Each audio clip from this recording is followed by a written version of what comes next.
நான் மேடைக்கு வந்திருப்பான்னு பார்க்கிறேன். ஒரு செய்தியை ஆளுநர் பேசியிருக்கிறார். நேற்றைய முன்தினம் ஒன்று பேசுறார்.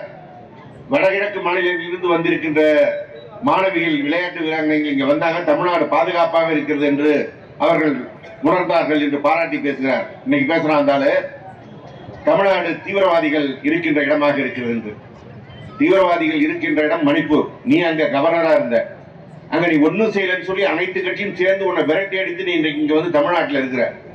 மோடியோட ஏஜென்டா, அமித்ஷாவோட ஏஜென்டாக வந்தால் தமிழ்நாடு அரசு வரிப்பணத்தில் உனக்கு கொடுக்கின்ற அந்த சொகுசுகளை அனுபவித்துக் கொண்டு தமிழ்நாட்டில் இல்லாத கொள்ளாததை பேசுகின்ற ஒரு வேலையை இந்த ஆளுநர் தொடர்ந்து செய்து கொண்டிருக்கின்றார். சட்டமன்றத்தில் இப்படிதான் வந்துவிட்டு சட்டமன்றத்தில் ஆளுநர் உரையை பேசாமல் புறக்கணித்து விட்டு போனார். கேட்டதற்கு ஜனகணமன பாடவில்லைன்னு சொன்னார்.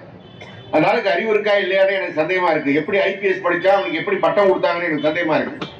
கொஞ்சம் நான் இதுவரைக்கும் பேசாத கொஞ்சம் கடுமையான வார்த்தைகளை பேசுகிறேன் என்றால், இப்படிப்பட்ட ஒரு முதல்வர், மரியாதை கொடுக்கின்ற ஒரு முதல்வர் இருக்கும்போது இந்த ஆள் திருப்பி திருப்பி இதே வேலை செய்கிறான் என்றால் அந்த ஆளுநரை விரட்ட வேண்டிய காலகட்டம் வந்து கொண்டிருக்கிறதோ என்ற சந்தேகத்தின் காரணமாகத்தான் பேசுகிறேன். அந்த ஆளுநர் நம்முடைய முதலமைச்சரை ஆட்சியை தரக்குறைவாக பேசுறார். திருவள்ளுவருக்கு காவி உடையை போட்டுவிட்டு இதுதான் திருவள்ளுவருக்கான உடை என்று சொல்கிறான். எந்த சனாதானம் நீக்கப்பட்டதால் இன்றைக்கு பெண்கள் வந்து இங்க சேர் போட்டு உட்காரக்கூடிய வாய்ப்பு வந்தது. அந்த சனாதத்தை தூக்கி பிடிப்பேன்னு சொல்றான். இன்றைக்கு வட இந்தியாவில் போனோம்னா பெண்கள் இப்படி வந்து உட்கார முடியாது, அவர்களுக்கு சரிசமமான மரியாதை கிடையாது என்ற நிலையை தான் வச்சிருக்கிறார். ஆனால் தமிழகத்தில் இன்றைக்கு பெண்களுக்கான அனைத்து வகை உரிமையும் கொடுக்கப்பட்டிருக்கிறது. அது ஆளுநருக்கு பிடிக்கல. ஏன்னா அவர் RSS கையாள், RSSல அரட்ரவுசர் போட்டுக்கிட்டு சுத்துறாள். அதனால் RSS கொள்கை பெண்கள் படிக்கக்கூடாது, பெண்களுக்கு சொத்திலே சம உரிமை கொடுக்கக்கூடாது, பெண்களுக்கு வேலை வாய்ப்பு கொடுக்கக்கூடாது என்பதுதான். இதையெல்லாம் நம்முடைய தமிழ்நாடு அரசு செய்கிறது. தலைவர் கலைஞர் சொத்திலே சம உரிமை கொடுத்தார். 8ஆம் வகுப்பு படித்த வரைக்கும் பெண்ணுக்கு கல்யாணத்துக்கு 5000 கொடுக்கணும்னு சொல்லி 10ஆம் வகுப்பு படித்தா 10,000, 12வது படித்தா 25,000 சொன்ன காரணத்தினால் இன்றைக்கு இருக்கின்ற இளைய தலைமுறை பெண்கள் எல்லோரும் +2 வரைக்கும் படித்திருக்கிறார்கள். இன்றைக்கு நம்முடைய முதலமைச்சர் அவர்கள் புதுமை பெண் திட்டத்தை அறிவித்து கல்லூரிக்கு போனா உனக்கு மாசம் 1000 தரமா, நீ படிமான்னு சொன்ன காரணத்தினால் இந்த 3 ஆண்டுகளில் 30% பெண்களுடைய சேர்க்கை கல்லூரியிலே அதிகரித்திருக்கிறது.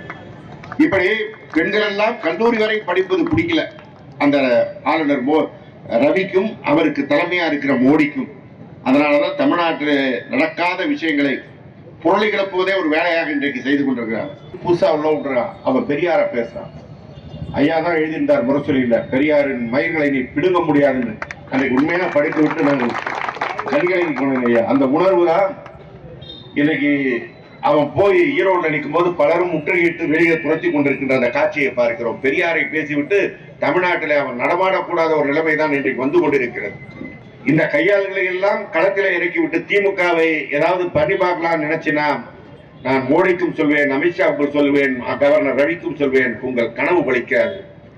இது பலரை கண்ட கட்சி திராவிட முன்னேற்ற கழகம். உன் தாத்தம் பாட்டம் எல்லாரையும் பார்த்து விட்டு நீ இன்னும் எத்தனை பேரை இறக்கி விட்டாலும் அவர்களையும் வென்று தமிழ் மொழியை காக்க, தமிழினத்தை காக்க, தமிழ் இனத்தை காக்க உயர்ந்து நிற்கின்ற கட்சியாக தொடர்ந்து ஆளுகின்ற முதல்வராக நம்முடைய தளபதி அவர்கள் இருப்பார்கள். அவருக்கு உறுதுணையாக நம்முடைய மாண்புமிகு துணை முதலமைச்சர் மரியாதைக்குரிய உதயநிதி ஸ்டாலின் இருக்கிறார்கள். எனவே அந்த தளபதி அவர்கள் தலைமையிலே நாம் வெற்றினை போடுவோம் என்று கூறி நல்ல வாய்ப்பிற்கு நன்றி கூறி விடைபெறுகிறேன். நன்றி, வணக்கம்.